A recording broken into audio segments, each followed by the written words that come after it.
itu begitu gelap, hanya kilau lampu kota yang tampak redup, seolah enggan menerangi kesunyian yang melingkupi.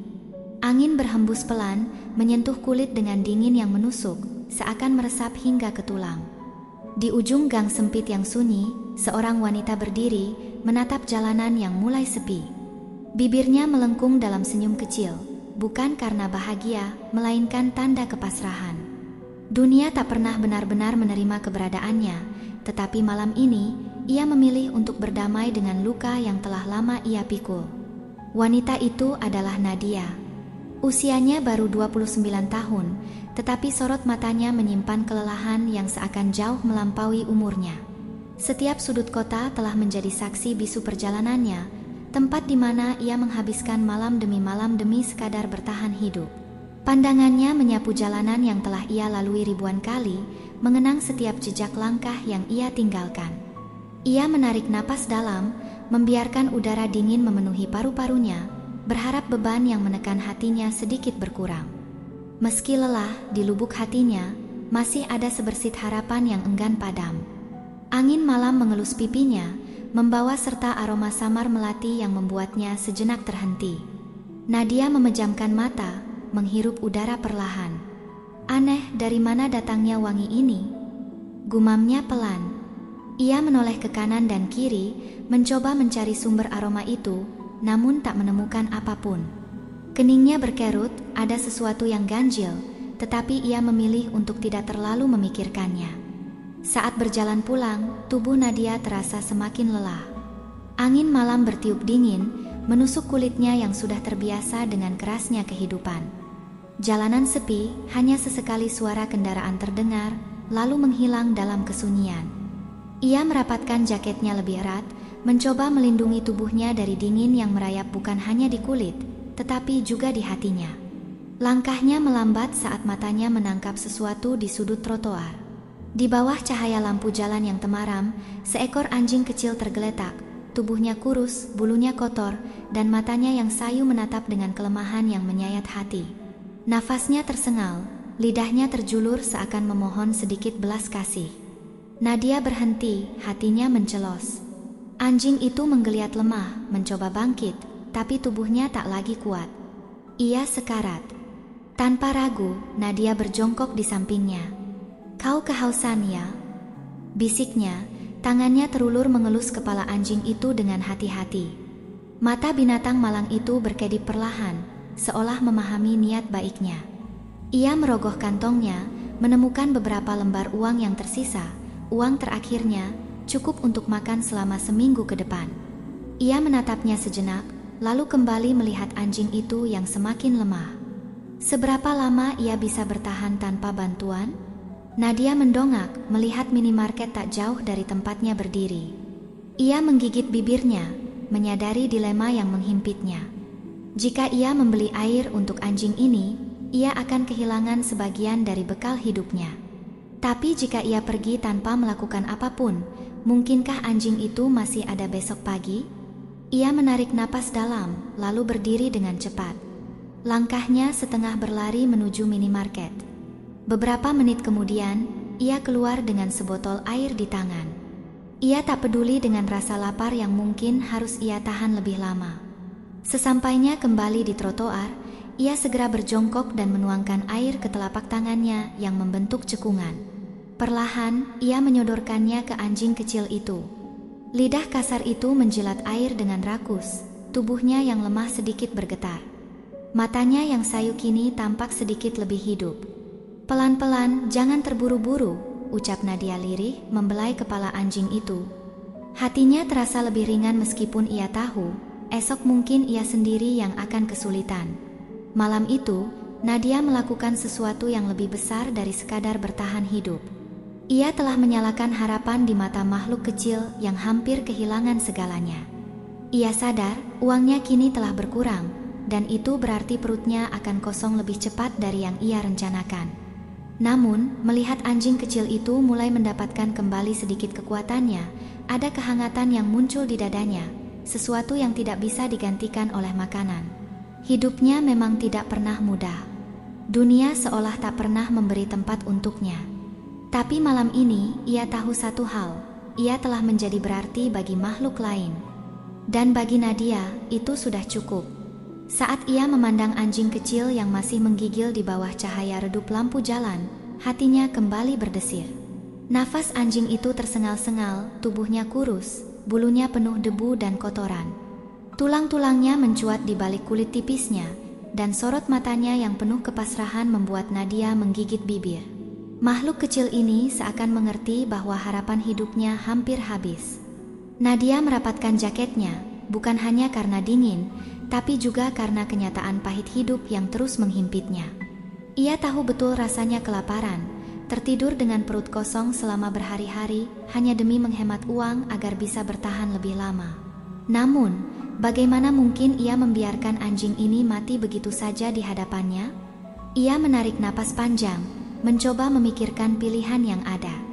Tapi begitu matanya kembali bertemu dengan tatapan anjing itu, ia tahu tidak ada pilihan lain. Ia tidak bisa pergi begitu saja. "Ayo ikut aku," bisiknya, meski di dalam hatinya masih ada keraguan apakah keputusannya ini benar. Dengan hati-hati, ia mengulurkan tangan. Anjing itu tetap diam, tubuhnya terlalu lemah untuk merespons.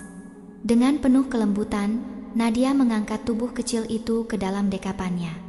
Anjing itu tidak melawan, hanya menggigil dalam pelukan hangatnya, seolah menyerah pada nasib yang kini dipercayakan kepada Nadia. Langkah Nadia terasa berat saat melewati jalanan sepi menuju tempat tinggalnya yang sederhana. Angin malam masih berembus pelan, membawa aroma samar melati yang seakan mengiringi langkahnya.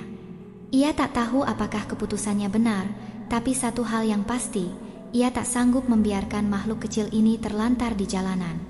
Begitu sampai di rumah, Nadia segera membawa anjing kecil itu ke kamar mandi.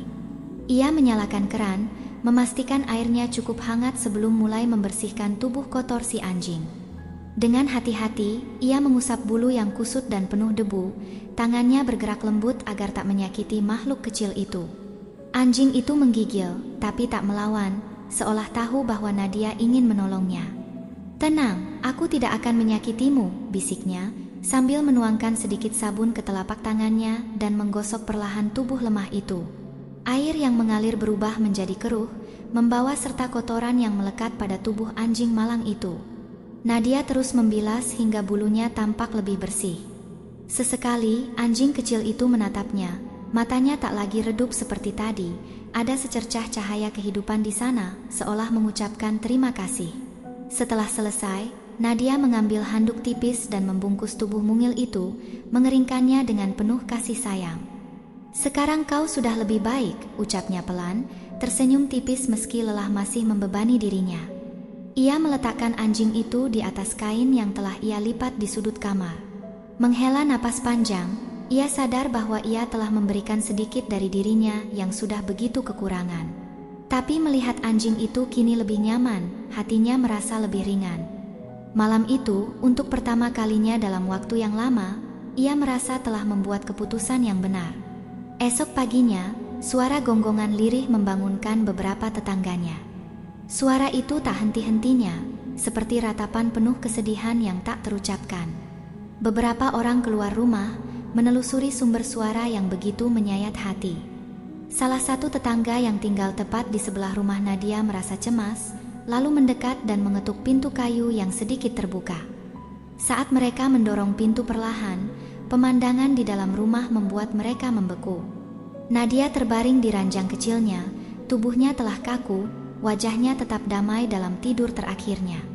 Di sampingnya, anjing kecil yang ia selamatkan malam sebelumnya duduk diam, menggonggong lirih, menjilati tangan dingin wanita yang telah memberinya harapan.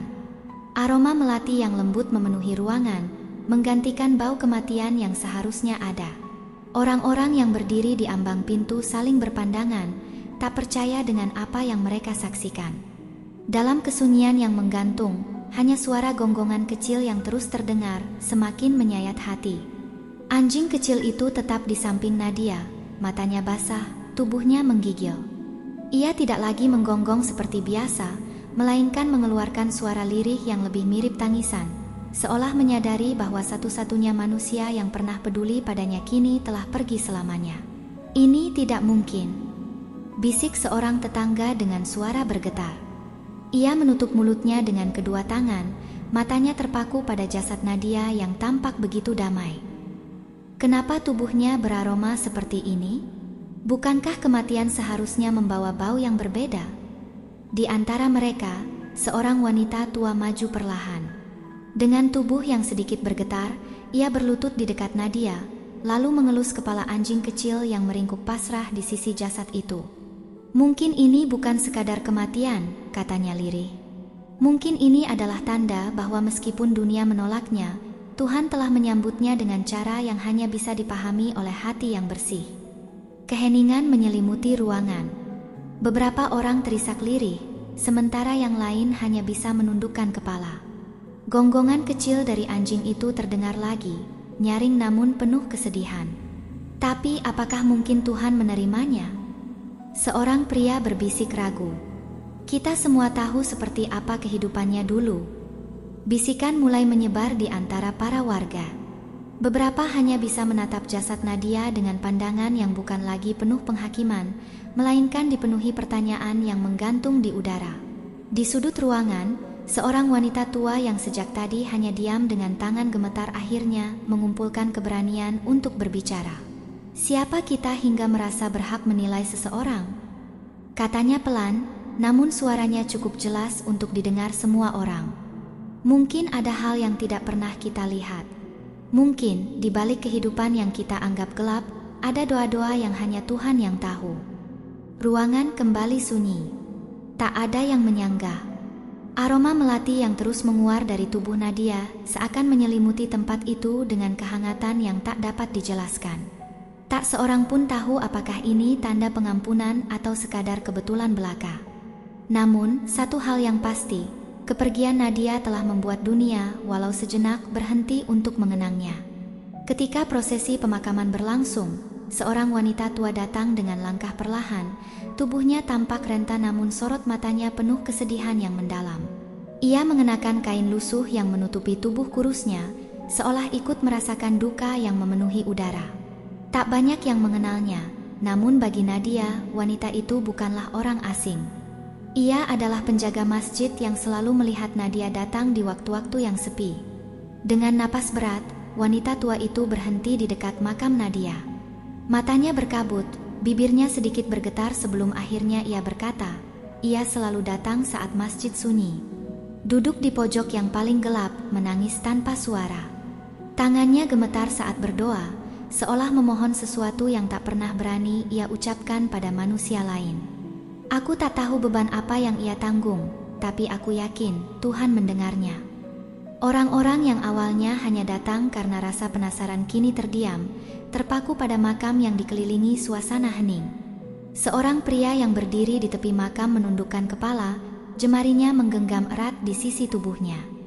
Aku pernah melihatnya di masjid juga, katanya dengan suara hampir tak terdengar, tapi aku tak pernah benar-benar memperhatikannya. Aku kira ia hanya singgah sebentar, mencari tempat berteduh. Aku tak menyangka bahwa ia datang untuk berbicara dengan Tuhan. Wanita tua itu mengusap air matanya yang jatuh perlahan di pipinya yang telah dipenuhi keriput. Suaranya bergetar ketika ia berbicara. Seringkali kita hanya melihat apa yang tampak di permukaan. Kita lupa bahwa setiap orang memiliki caranya sendiri untuk mencari cahaya. Siapa kita yang berhak menilai siapa yang layak mendapatkan pengampunan Tuhan? Beberapa orang saling berpandangan, ada yang menelan ludah, ada pula yang tanpa sadar mengusap air mata yang mengalir di pipi mereka. Tiba-tiba, seorang anak kecil menarik lengan ibunya, menunjuk ke arah makam Nadia dengan mata polos yang penuh keingintahuan. Bu, apakah kakak itu sekarang sudah bahagia di surga? Sang ibu terdiam sesaat, menatap gundukan tanah merah di depannya. Matanya memerah, suaranya bergetar ketika ia menjawab, mungkin, nak. Jika Tuhan melihat ketulusan hatinya, pasti ia menerimanya dengan penuh kasih. Semua mata kembali tertuju ke makam Nadia. Keheningan menyelimuti suasana. Angin berembus pelan, membawa aroma melati yang semakin pekat, seakan menyampaikan sesuatu yang tak terucapkan. Orang-orang mendongak ke langit, seolah mencari jawaban di sana. Dan saat itu, mereka sadar, Mungkin ini bukan keajaiban, bukan pula misteri, tetapi ketulusan seorang pendosa yang tak pernah berhenti berharap, yang kini telah menemukan jalannya pulang.